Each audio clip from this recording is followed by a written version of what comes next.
All right, we're continuing our study on righteousness this evening.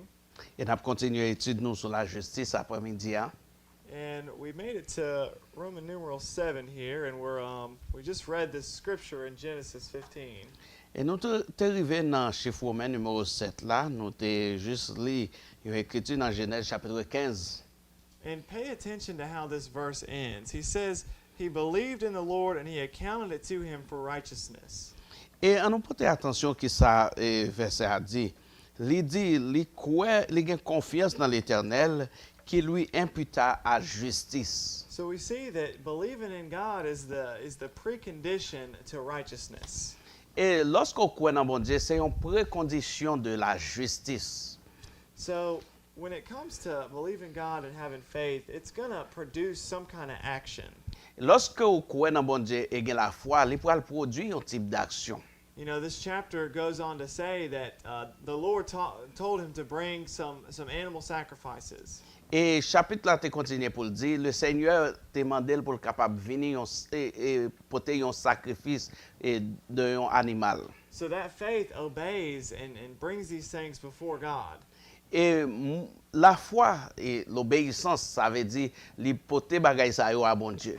It says that Abraham had to fight off the vultures all day just to keep him off of these sacrifices. Et il dit Abraham t'a dû lutter ensemble avec toute bagay sa yo pour capable qui t'a essayé retirer le sacrifice. So I mean that's a lot of work for an older man, you know. This was a whole day event. Et ça c'est son travail qui dur pour un nèg qui grand comme ça, c'est tant que son bagay toute journée. So, you know, in that evening, he's shown a vision from God, and this promise, it says the same day that God made this promise to him. Et non, à souhait que les gagnent une vision de bon Dieu et promesse li te montrer dans même jour qu'il te gagne vision ça. So this covenant is made, and you know he promises to give him an inheritance, you know, this land and a firstborn child. Et te gagne confidence là, li te montrer que li pral bay en pile terre et encore li pral bay un petit. So Abraham believed God and demonstrated his belief by acting according to God's instructions. Et Abraham te croit bon Dieu et croyance li te permettre que li te agir d'après instruction de Dieu. So that his faith was counted as righteousness. Ça veut dire la foi laisse ça li te gagner la justice. So circumcision, which is works, did not obtain righteousness for Abraham. Circoncision qui c'est les œuvres n'y pas gagne aucune justice pour Abraham. Because we've learned that righteousness, like a lot of things, most things from God is a gift. You know, we don't earn them. Et comme ça nous tant que c'est la justice et plus bagaille de bon Dieu, nous ou gagnons mais c'est pas parce que ou acheter pour ça. So let's look at Romans here, chapter 4, and we'll read a little bit. On nous regarder dans Romains chapitre 4 et nous allons lire quelques bagailles. And I think we'll start reading actually in verse 5. Et normalement on a commencé à lire dans verset 5 là. But to him who does work but believes on him who justifies the ungodly, his faith is accounted for righteousness. Et à celui qui fait point d'œuvre, mais qui croit en celui qui justifie l'impie, sa foi lui est imputée à justice. Just as David also describes the blessedness of the man to whom God imputes righteousness apart from works. De même, David exprime le bonheur de l'homme et à qui Dieu impute la justice sans les œuvres. And this is he's quoting Psalm 32. He says, "Blessed are those whose lawless deeds are forgiven and whose sins are covered." Et même j'entends qu'on était gardé ça d'après Somme 32, il dit heureux ceux qui les iniquités sont pardonnées et dont le péché sont couverts. Blessed is the man to whom the Lord shall not impute sin. Heureux l'homme à qui le Seigneur n'impute pas son péché. So we see this word impute used over and over again, and it really just means to, you know, count as or to suppose or reckon. Et ouais, le mot imputé, que ouais lit plusieurs fois, et ça veut dire c'est un bagage que vous-même qui a retiré ou de lui. And Paul loves using this word because it's demonstrating a point. Et Paul remet pour utiliser parole ça parce que lui montrer un point là. To give you a reference, it's the word is used 41 times in the Bible, and almost half of those times are used in Paul's writings.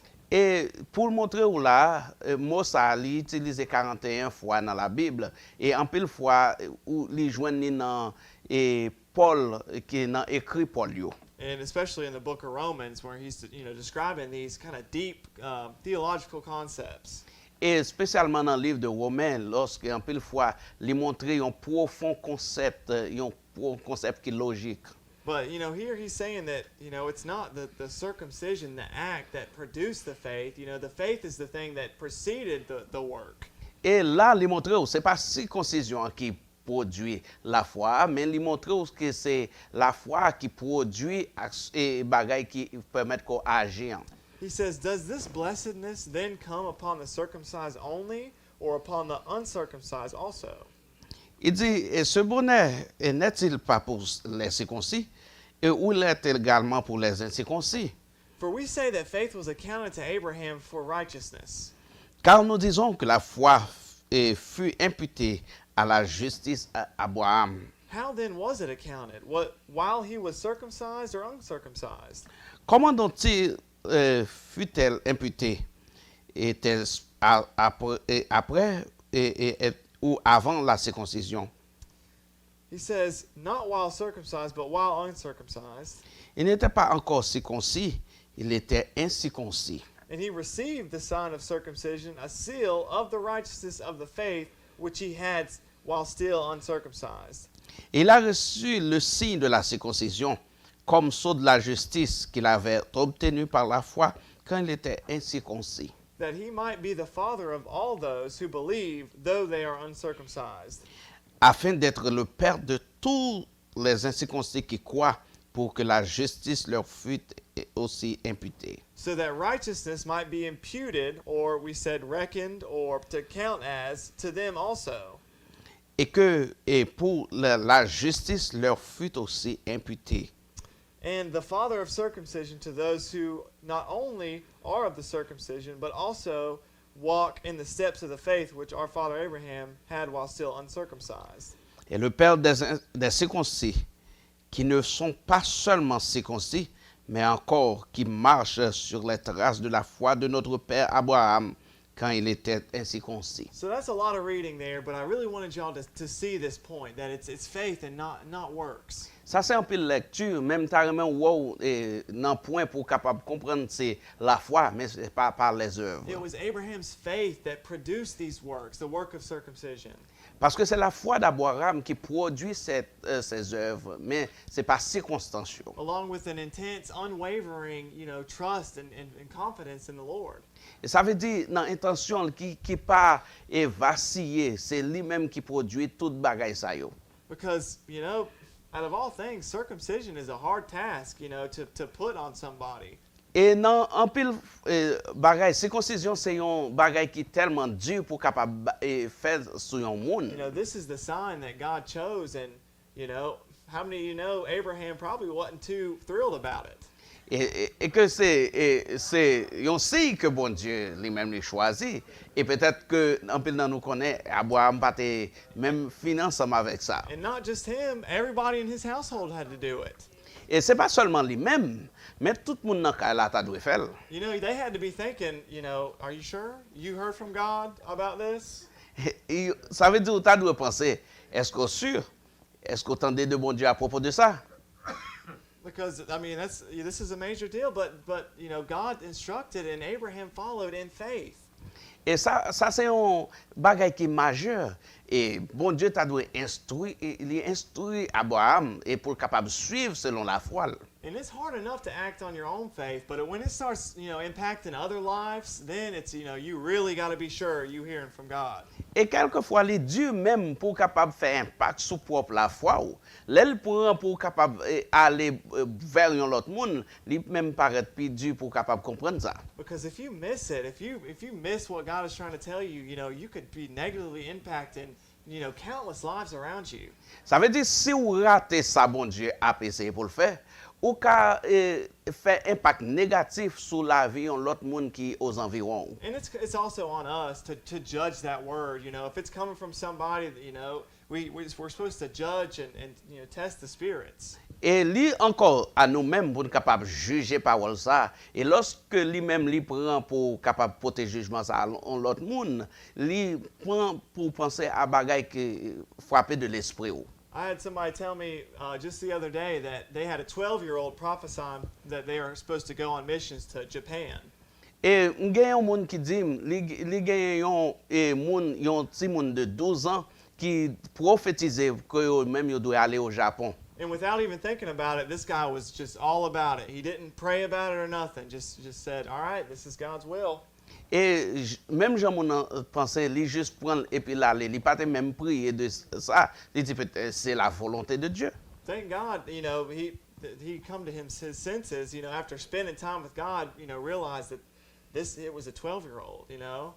Et en pile fois, il prend pour capable venir à sens li, après que le fin penser ensemble avec bon Dieu, il dit ah ça c'est un monde de 12 ans. So just because somebody says, "Thus saith the Lord," you know, just don't fall for everything and anything. Et c'est pas juste parce que un monde dit c'est bon Dieu qui dit pour capable tomber pour lui, qu'on soit capable tomber pour n'importe qui bagaille. Especially with major life-changing decisions. I mean, you got to get before God and really know that he's telling you to do it.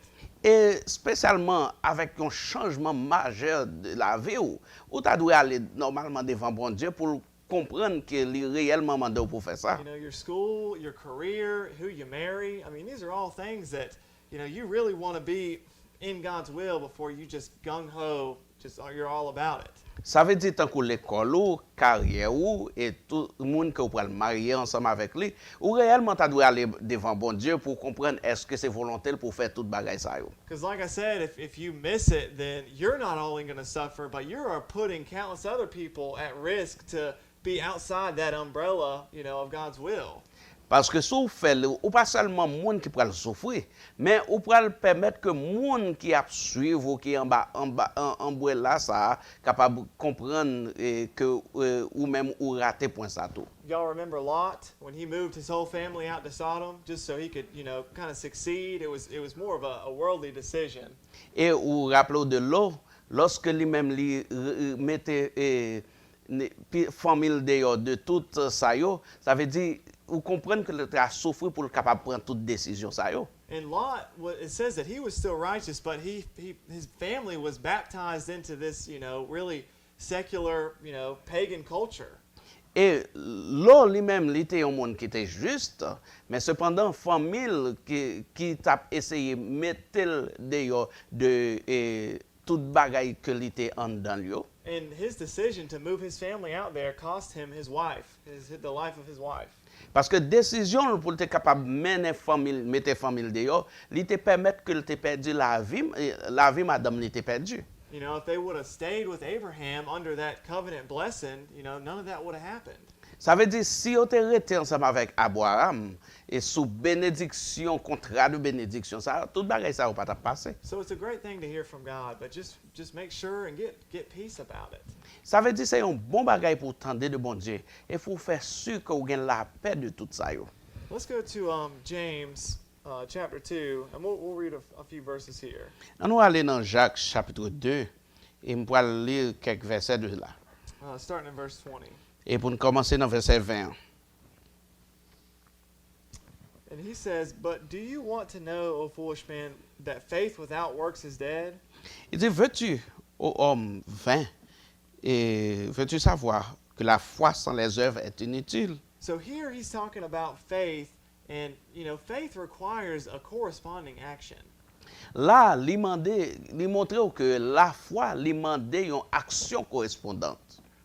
So Abraham demonstrated his faith through a lot of different things in his life.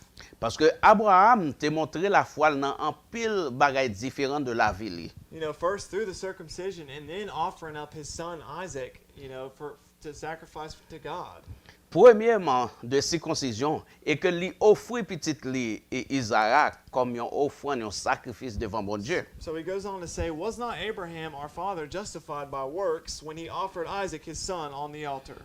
Et il continue pour le dire, Abraham, notre père, ne fut-il pas justifié par les œuvres lorsqu'il offrit Isaac sur l'autel? Do you see then that faith was working together with his works, and by works, faith was made perfect? Et tu vois que agissant par les œuvres et que par les œuvres, la foi fut rendue parfaite. So there's going to be some kind of action. You know, that word faith in Genesis 15 and 6, Et pour le capable de gagner un type d'action, le mot foi dans Genèse chapitre 15, verset 6, when it says that Abraham believed God, that word believe there is a verb. It's an action word. et lorsqu'il dit Abraham croit en Dieu, mot croit ça, c'est un verbe qui m'a pour prendre action. So if you were reading Hebrew, you know, that word would make no sense as a noun or anything else. It had to be, you know, an action, something tied to it. Ça veut dire, si vous lisez hébreu, ça veut dire, verbe ça, il pas veut dire rien. Ça veut dire, c'est un bagage qui permet qu'on prenne une action. You know, we're motivated by faith, you know, not out of just, you know, straight obedience or fear of God, just out of love for our Father. Vous comprenez que nous motivés par la foi, c'est pas seulement obéissance ensemble avec bon Dieu, mais ça veut dire, il doit permettre qu'on prenne action. Y'all probably heard this story, but in Haiti, you know, Wayne kind of touched on this. You know, there's parts of faith, and the last part is you're going to see an action from faith. Et nous pourrons parler de ça parce que Wayne t'a parlé de l'histoire ça en Haïti. Et lorsque lui-même, il dit ou café ba il pas ouais action, mais l'offre fait il gagne action qui va venir d'elle. And to demonstrate this, he had a $5 bill, and he had it out in the front, and was pretty much just saying, you know, this is yours, it's a gift, just come and receive. Et il t'a montré ça, il prend un billet de $5. Et lorsque il dit ça c'est pour vous-même, si vous besoin prendre action pour venir pour capable prendre. But there were so many of those men in there that they believed him, but they weren't fully persuaded enough to get out of their seat and just act on it. Mais il y a quelques gens qui étaient là, ils croient, mais ils étaient chita, ils n'ont pas pris action vraiment pour être capable de lever pour aller prendre. And some were persuaded just enough to get right up to the edge, but they still wouldn't take it. Et il y a des gens qui étaient d'accord pour aller juste tout près, mais ils juste en départ là, mais ils n'ont pas fait rien pour être capable de prendre. There was just a little lack of confidence there. You know, the faith wasn't in its full term. Ça veut dire qu'il y a un manque de confiance là, parce que la foi n'a pas allé jusqu'au terme. Finally, me and Polly had to tell a guy. He's understood a little bit of English, so we told him, just go get it. Get the $5. Et finalement, moi-même, ensemble avec Pauline, nous avons gagné un nègre qui était chez Tabor. Côté, nous comprenons un petit anglais tout petit, et puis nous juste dit, allez prendre. And he was sitting beside me, and he pushed me out of the way and ran right up there and snatched it right, you know, out of another guy's hand, basically. Il était juste bon côté, et puis il poussait, et puis il passait, l'aller, et puis il juste pop, il posait même, il prend. But that was just a good example that faith takes, you know, faith receives what is given. Et ça, c'est un bon exemple qui montre la foi prend et la foi recevoir ça que lui-même lui baille là. Let's look at Hebrews, the 11th chapter, and start in verse 17. On nous regarde dans Hébreu, dans chapitre 11, là, pour nous capables de commencer dans verset 17. He says, by faith, Abraham, when he was tested, offered up Isaac. Et il dit comme ça, c'est par la foi qu'Abraham offrit Isaac, et lorsqu'il fut mis à l'épreuve. And he who had received the promises offered up his only begotten son. Et qu'il offrait son fils unique, lui qui avait reçu les promesses. Of whom it was said, in Isaac your seed shall be called. Et qu'il avait été dit, en Isaac sera nommé pour toi une postérité. Now this is the part I want you to see. He says, concluding that God was able to raise him up. Et mais qui partit carrément ouais pour le dire, il pensait que Dieu est puissant pour même ressusciter des morts. Even from the dead, from which he also received him in a figurative sense. Aussi le recouvra-t-il par une sorte de résurrection. So Abraham had already settled in his heart that, you know, if God takes him, I'm going to get him back because he promised. Abraham même t'es pensé dans tête li, si bon Dieu t'apprend, m'a retourner gagner parce qu'il t'a fait une promesse. You know, he believed God so much that he knew that even death couldn't, separate that promise that God had made to him. Et il était quoi bon Dieu tellement il était quoi même la mort pas de retirer promesse que bon Dieu t'a fait à lui-même non. Because the Bible says that faith, when it's fully persuaded and it doesn't stagger when the circumstances are against it. Et parce que la Bible dit la foi lui-même ça veut dire il chercher, il pas même trembler lorsque circonstances sont venues contre lui. And where there's a true faith, there's going to be action, there's going to be works that just naturally flow from it. Ça veut dire lorsque les vraies foi, les pour l'action, les pour passer même le bagage naturel yo viennent contre lui. So the righteousness of God comes as a result of faith in Jesus Christ. La justice de Dieu vient comme un résultat de la foi en Jésus-Christ. And let's look at this verse of scripture in Romans chapter 3. On nous regarde verset ça dans l'écriture dans Romains chapitre 3 And we'll read one verse here, and that's 22. et nous prenons lire un verset là, c'est verset 22. It says, even the righteousness of God through faith in Jesus Christ to all and on all who believe. La justice de Dieu par la foi en Jésus-Christ pour tous ceux qui croient, il n'y a point de distinction. For there is no difference. Et pour là, il n'y a point de différence. So God is not a respecter of persons. Bon Dieu pas gain respect, pas gain parti pris pour personne. You know, he doesn't show partiality. He doesn't, favor one person over another. Il pas montrer partialité, il pas favoriser yon sur yon l'autre monde. I love when people say, if he did it for me, he can do it for you, because it's just the truth. Moun qui gen lan moun an keli, li dit s'il fait pour moi-même, li ka fait pour ou tout. But people say, you don't know what I've done. The mistakes that I've made are too much. Et gen moun qui dit ou pas même connaît ça me fait et erreur que me fait peut-être yo trop. And you said, don't flatter yourself. There's been way worse people that come to God than you. Mais c'est pour dire ou pas besoin faire tête au mal, gen moun qui très fort qui viennent devant bon Dieu qui te pi mal passé ou. It's weird. People trying. It's almost like a competition. Like people brag about all the stuff that they went through. Et c'est comme ça, il tant que son compétition parce que en pile moun yo même yo a râler de tout mauvais bagay que yo passé yo. But God's able to deliver anybody because he says, if you call on the name of the Lord, you'll be saved. Même bon Dieu prêt pour capable délivrer tout le monde parce qu'il dit si vous relez non bon Dieu ou capable sauver. So the faith which obtains righteousness is a faith that believes and acts upon the gospel of Jesus Christ. Et la foi qui gagne la justice, c'est la foi qui croit de action de l'évangile de Jésus-Christ. Just further saying that, faith's going to act, that a person's going to be known by the fruits that they're producing. Et l'autre bagage qu'on dit, la action qui pourra le produire, et moun pourra le connaître par fruit que le porter. Eventually the tree is going to show itself. A good tree can't bear bad fruit for long, and vice versa. Éventuellement, fruit a pour montrer tête li, parce que bon fruit et bon pied et fruit a pas qu'à sortir dans mauvais pied bois. A bad tree, it might be, put on a front at first, appear a little bit of good fruit, but it's not going to last. Et mauvais pied bois, même si elle t'a porté un fruit, il pas prêté un bon petit temps parce qu'il pas prêté pour tout le temps. And at the same token, we can't base we can't be performance based in a sense that, we're looking too much at the fruit. Et en pile fois, ou pas regarder de performance et si ou seulement rete à regarder de fruits. Because everybody stumbles and makes mistakes. Parce que chaque monde yo tombé quelque côté et yo fait erreur. Even a good tree is going to produce fruit that's like deformed, or critters got into it. Même un bon pied bois quelquefois li ka porter des fruits qui déformés et que en pile monde méprisé. Or a bruised fruit. A good tree is going to fall short sometimes and not produce quality fruit all the time, if you know what I'm saying. Et quand on joue des bons pieds bois, il n'y pas produit de bons fruits tout le temps j'en tape espérer. But that doesn't change the nature of the tree. It's still a good tree, It's producing good fruits. Mais ça pas changer nature pied bois. Il toujours été un bon pied bois, la produit bon fruit. And you can't be arrogant in all this because the tree, there was a person who planted that good tree. The tree's not doing it on its own.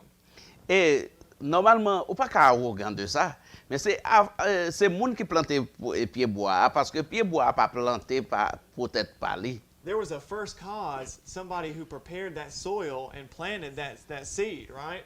Et première cause là, c'est moun qui préparait terre, qui plantait semences là. You know, not an incorruptible seed, you know, or a corruptible seed, excuse me, but an incorruptible. And you can see that in 1 Peter, the first chapter. C'est pas une semence corruptible, mais c'est une semence incorruptible. Ou ka rejoindre ça dans 1 Pierre dans le premier chapitre là. And, you know, verse 23, and that tells us that's the word of God, that incorruptible seed. Dans verset 23, il dit c'est la parole de Dieu, c'est la semence incorruptible. So the tree, the good tree owes its existence, you know, to the farmer. Ça veut dire bon fruit, il a toujours été en existence à moun et maître jardin. So the righteous reveal their faith in Jesus by their works. Ça veut dire la justice là, lui révéler la foi en Jésus-Christ par moyen travail qu'il fait. Let's go to the book of James in chapter 2. On va aller dans le livre Jacques là, dans le chapitre 2. Hein, And we'll go to verse 17. et pour nous aller jusqu'au verset 17. It says, "Thus also faith by itself, if it does not have works, is dead." Il en est ainsi de la foi, et si elle n'est pas les œuvres, elle est morte. But someone will say, "You have faith and I have works." Mais quelqu'un dira, toi, tu as de la foi, et moi, j'ai les œuvres. It says, "Show me your faith without your works, and I will show you my faith by my works." Montre-moi ta foi dans les œuvres, et moi, je montrerai la foi par mes œuvres. So you see that, you know, faith in Jesus, saving power of God, and the works that follow go hand in hand. Ça veut dire la foi en Jésus-Christ, d'après la puissance de Dieu, il aller de travail qu'on fait, et yon ensemble avec l'autre. Because that's your new identity. You know, you are made the righteousness of God, and those fruits are going to come from that changed nature. Ça veut dire c'est une nouvelle identité qu'on gagne. Ou fait dans la justice de Dieu, ça veut dire au fruit ça pour venir et venir yon après l'autre. You know, Jesus, remember what he said? You know, 30-fold was the lowest number that he said. He didn't say 0. Et rappelons que c'est ça Jésus dit. Il te dit 30 c'est plus petit qu'au capoté, mais il pas jamais dit 0. Because with a nature change, you know, it's God's nature. So it comes, his character automatically comes with it. Parce que si nature change, c'est la nature de Dieu, il vient d'après caractère de bon Dieu dans So nous-mêmes. even the worst people, before they were born again, you know, afterwards, they have compassion. They're merciful. Même plus mauvais moun nan, après que yo fin né de nouveau, après ça yo vinn gagner compassion, yo moun qui vraiment bien. Because they're seeing their world through a different perspective, through God's perspective, and that's love. Et parce que yo vinn ouais monde là dans une perspective différent de perspective de Dieu, ça montre l'amour. And this is a benefit that comes with right standings with God. Ce type de bénéfice ça qui vient qui montre lorsqu'on campe bien ensemble avec bon Dieu. So the spirit man is redeemed and immediately placed in righteous standings with God as a result of faith in the redemptive work of Jesus. L'homme spirituel, il raté de place immédiate qui montrait qu'on campait bien ensemble avec bon Dieu et qui gagne un résultat de travail rédemptif de Jésus-Christ. And we'll just read one of these scriptures here. Let's go to Romans, the 10th chapter. Nous allons lire une écriture là, on va aller dans Romains, dans chapitre 10 là. And we'll start reading here in verse 9. Et nous pourrons commencer à lire là dans verset 9. It says that if you confess with your mouth the Lord Jesus and believe in your heart that God has raised him from the dead, Il dit, si tu confesses de ta bouche que le Seigneur est Jésus et tu crois dans ton cœur qu'il a ressuscité des morts, you will be saved. For with the heart one believes unto righteousness, and with the mouth confession is made unto salvation. et tu seras sauvé. Car c'est en croyant du cœur qu'on parvient à la justice et c'est en confessant de la bouche qu'on parvient au salut. Now, you see a lot of false teaching here, because you got denominations that will say, well, if somebody doesn't confess Jesus Christ, then they're really not born again. Et ça, ou capable ouais, en pile dénomination, capable dire, et parce que si on monde pas confesser Jésus-Christ, ça dit qu'il pas né de nouveau. You know, they make a whole doctrine out of this one verse of Scripture and pretty much say that confession is a necessary part of your salvation. Ça veut dire yo fait toute une doctrine à propos de l'écriture ça. Yo montré que confession hein, c'est lui-même qui permet qu'on capable de sauver. But if that was true, a mute person, someone who couldn't speak, they couldn't be saved.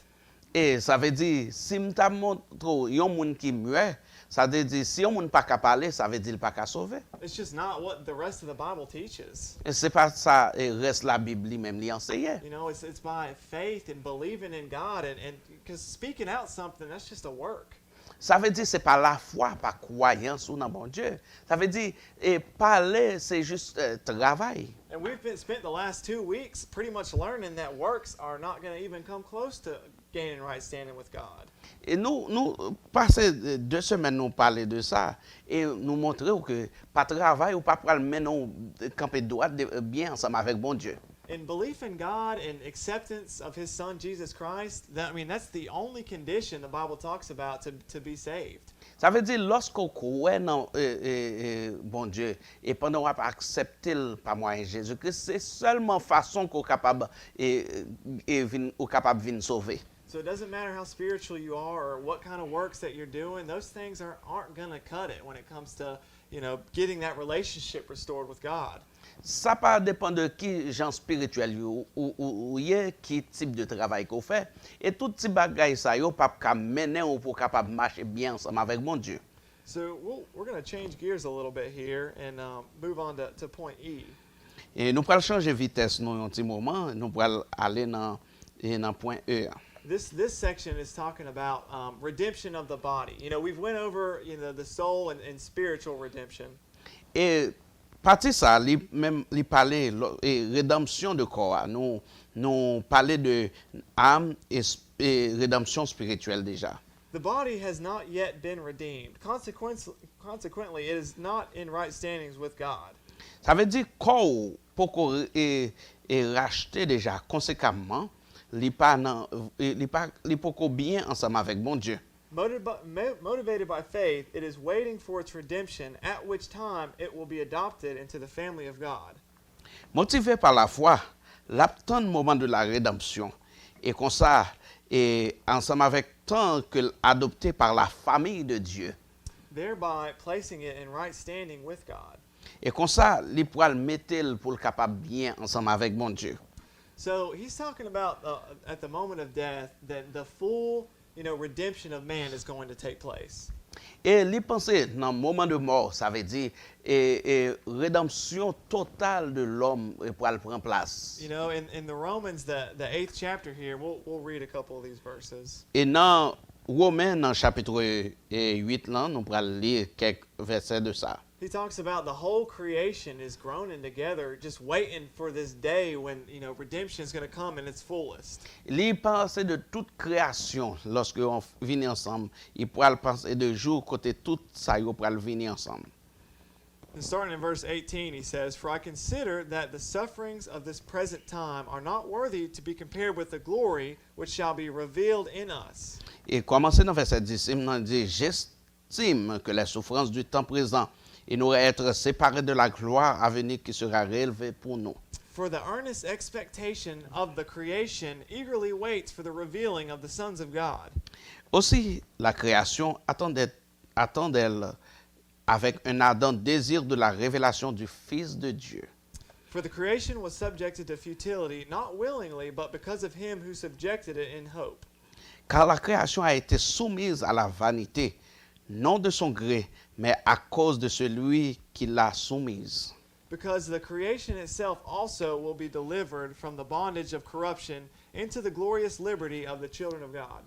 Avec l'espérance qu'elle aussi sera affranchie de la servitude de la corruption pour avoir part à la liberté de la gloire des enfants de Dieu. So, we see this thing here. It was, Paul wrote this letter, thousands of years ago. Et nous, bagay sa yo, et Paul t'a écrit lettre ça combien de 1000 années. And this idea, that was confirmed in science. Et idée ça, li confirmé par les scientifiques.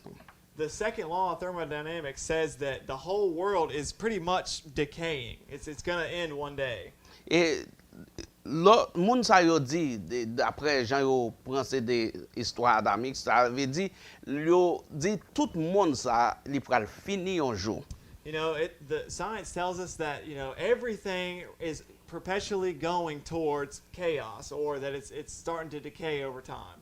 Et ça veut dire et la science dit nous que tout monde là il pral venir à un bagay très dur et que bagay ça pral fini tout un jour. And Christians know that to be the case because when sin entered, that's when that decay, that destruction started, that slow process.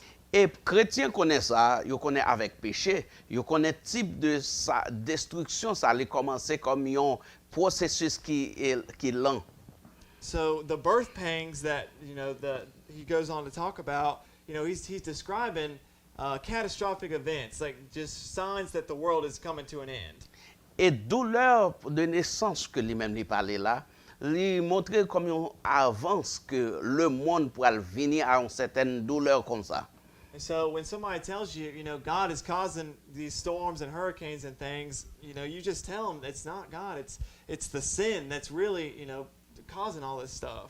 Lorsque il y a un monde qui dit c'est bon Dieu qui permet toute tempête ça yo, tout ouragan ça yo, et vous pouvez comprendre que c'est pas bon Dieu, c'est péché qui cause toute bagaille ça yo. So picking up in 23, he says, not only that, but we also, who have the first fruits of the Spirit, even we ourselves groan within ourselves. Et pour nous continuer dans verset 23, il dit ce n'est pas elle seulement, mais aussi que nous avons les prémices de l'esprit.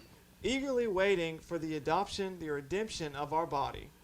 Et nous aussi qui soupirons en même en attendant l'adoption de la rédemption de notre corps. So the Bible teaches that, the body, the physical body can't inherit incorruptible things because it is mortal. Et la Bible enseigne nous que corps physique là, il pas qu'à héritier bagaille incorruptible parce que c'est un corps mortel que lié. So we're waiting.